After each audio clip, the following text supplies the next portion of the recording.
not raised upon any faith. I had studied books of different religions in my quest to find truth. I returned the Quran to the library and said to myself, Islam is nothing for me. I was 19. 4 years later, I had built up a career and a life many dreams of. My own department in a vibrant European city, a well-paid job, expensive clothes, and freedom to do whatever I liked. One summer evening, I sat on a balcony conversing with my Muslim friend. If I get married, I want to raise my children as Muslims, even though I am not practicing much of Islam myself, my friend said. I remember my response clearly. The concepts of heaven and hell are just too far-fetched. I will never believe in that. I will never, ever become a Muslim. Never say never? My friend replied. I nodded my head vigorously. Never, I said. Little did I know how my life would be changed upside down. 2 years later, I was sitting in a friend's car, going through some papers. I came across a little book. What's this? I remember myself asking. My friend told me to take it home with me, and I casually slid it in my pocket. That evening I went to sleep and had the worst nightmare I had ever experienced. I was standing in a dark space and was surrounded by a huge black beast that was panting on me. I could feel its disgusting breath and felt my chest was being crushed. So I woke up sweating and frightened, and as if on automatic pilot, I found myself walking in the dark towards the cupboard in the living room, reaching out and grabbing the little book from my friend's car. It was all I thought of to do in my moment of fear. It was the Fortress of Muslim, an Islamic supplication book, and holding it tightly to my chest, I ran back to bed and switched on my bedside lamp. I opened the book randomly, and to my surprise, written on that page was, "What to say when having a bad dream." As if being controlled, I whispered the words I saw in transliteration. There was Arabic written too, but I had no idea what that said. The next morning, a friend called and asked me to come to a gathering, and I agreed. Now, the same friend had been asking me for a year to join her to attend a weekly Islamic lecture.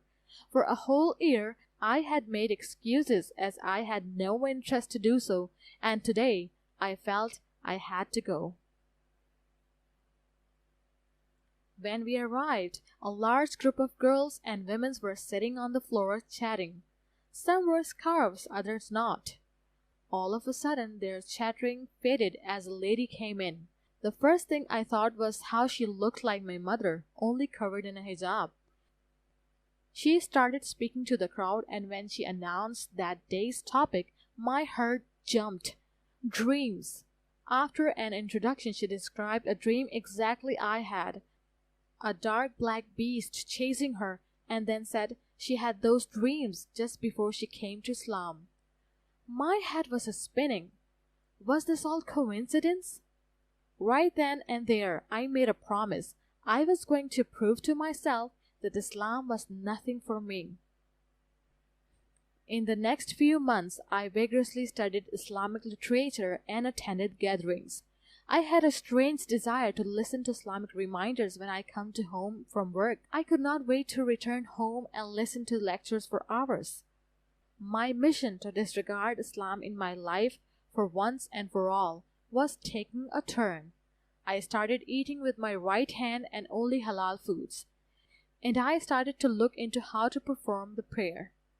Muslims around me noticed and kept saying, "Say your testimony of faith to enter Islam.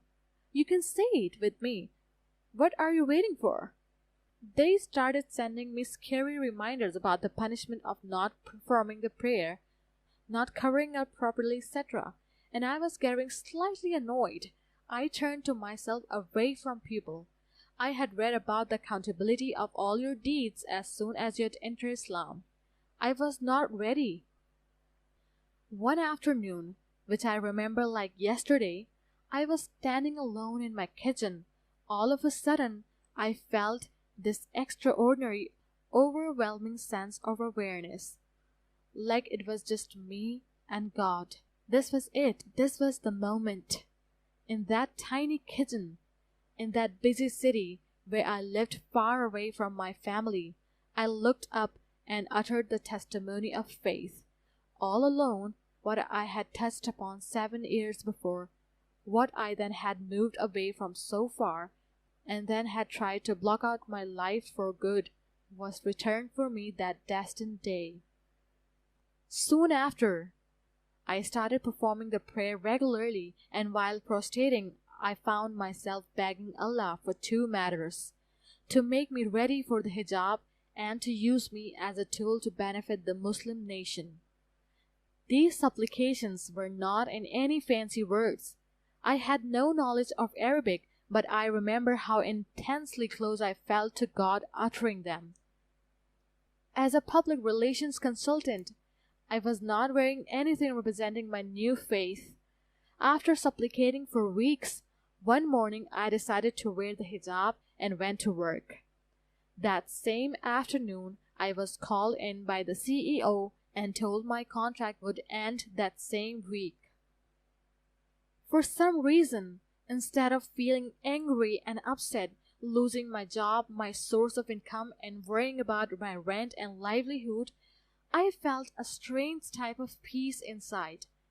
This door was shut, and it was fine.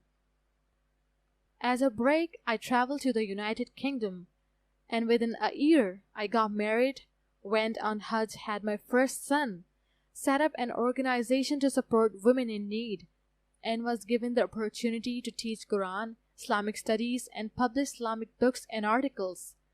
I still humbly feel this is an answer to that very supplication I repeated and repeated when I entered Islam.